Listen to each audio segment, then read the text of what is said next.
नानपारा में संपन्न हुई समाजवादी पार्टी की मासिक बैठक। बहराइच के विधानसभा नानपारा में बंधन गेस्ट हाउस में समाजवादी पार्टी की पीडीए मासिक बैठक का आयोजन किया गया, जिसकी अध्यक्षता समाजवादी पार्टी के जिलाध्यक्ष रामहर्ष यादव ने किया। इस बैठक में समाजवादी पार्टी के जिलाध्यक्ष रामहर्ष यादव ने बताया कि समाजवादी पार्टी 2027 के विधानसभा चुनाव को लेकर हर विधानसभा और बूथ स्तरों पर समाजवादी पार्टी के कार्यकर्ताओं को निर्देश दिया जा रहा है कि वह अपने अपने बूथ पर लोगों को समाजवादी पार्टी के लिए किए गए कार्यों को बताएं और लोगों को 2027 की विधानसभा चुनाव की तैयारी करने के लिए भी कहा। जिला अध्यक्ष से जब महंगाई के बारे में पूछा गया तो उन्होंने बीजेपी पर निशाना साधते हुए कहा कि जब तक बाबा की सरकार रहेगी तब तक लोगों को महंगाई से राहत नहीं मिलेगी और उन्होंने बिजली की समस्या को लेकर सरकार पर निशाना साधा।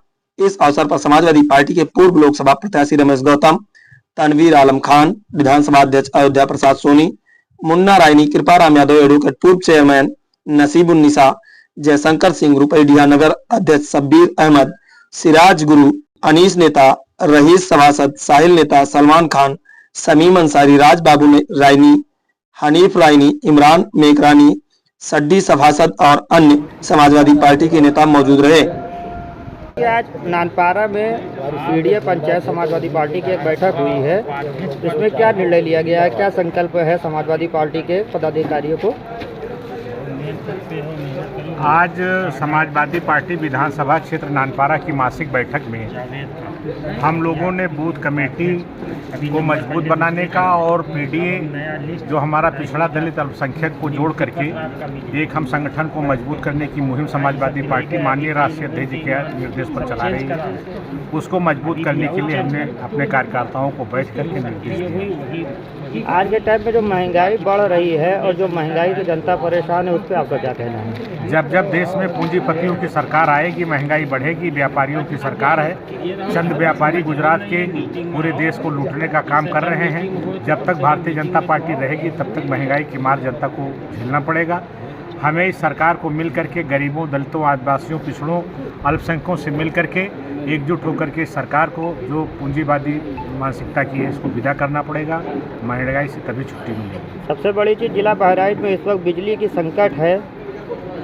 इस संकट पे आपका क्या कहना है, जो बिजली की बहुत बड़ी समस्या डिस्ट्रिक्ट बहराइच में है? उत्तर प्रदेश सरकार की कमान हमारे राष्ट्रीय अध्यक्ष माननीय अखिलेश यादव जी ने 2012 में संभाली थी। उस समय पूरे प्रदेश में बिजली की व्यवस्था बहुत जर्जर थी। गांव को मुश्किल से 7 और 8 घंटे 4 घंटे बिजली मिल पा रही थी। 3 साल के अथक परिश्रम के बाद पूरे प्रदेश में बड़े बड़े पावर प्लांट बिजली उत्पादन के लगाए गए और बहराइच में भी 47/11/33 के 32/33 के सब स्टेशन लगाए गए। 132/200 kVA के 3 बड़े संयंत्र बिजली के यहाँ लगाए गए, जो एक हिमरिया में है, कई अरब रुपए का है, जिससे विद्युत व्यवस्था बहराइच की दुरुस्त हुई। इसके बाद बड़े पैमाने पर यहाँ विद्युतीकरण हुआ।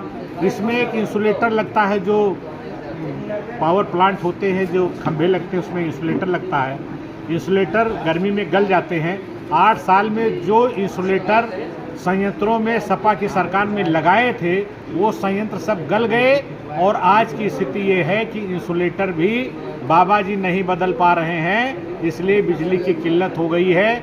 जो गाड़ियां स्वास्थ्य विभाग को 108, 102 एम्बुलेंस दी गई थी उसमें तेल नहीं डाल रहे हैं, इंसुलेटर बदल नहीं पा रहे हैं, इसलिए स्वास्थ्य और बिजली शिक्षा की सारी व्यवस्था ध्वस्त है।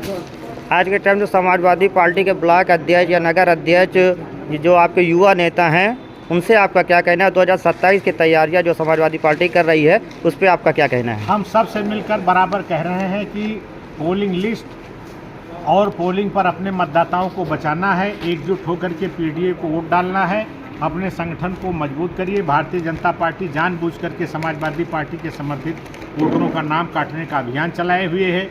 जैसे बिहार चुनाव में उसने किया है कि हम आधार को नहीं मानेंगे, तो इस तरीके से जो गरीबों, दलितों, वंचितों के वोट हैं उनको भारतीय जनता पार्टी काटना चाहती है। हम अपने सभी ब्लॉक अध्यक्ष, विधानसभा अध्यक्ष, बूथ अध्यक्ष सबसे कह रहे हैं कि अपनी पोलिंग की निगरानी रखिए, जो वोट कटे हैं उनको जोड़ने का काम करिए। बहुत बहुत धन्यवाद आपका।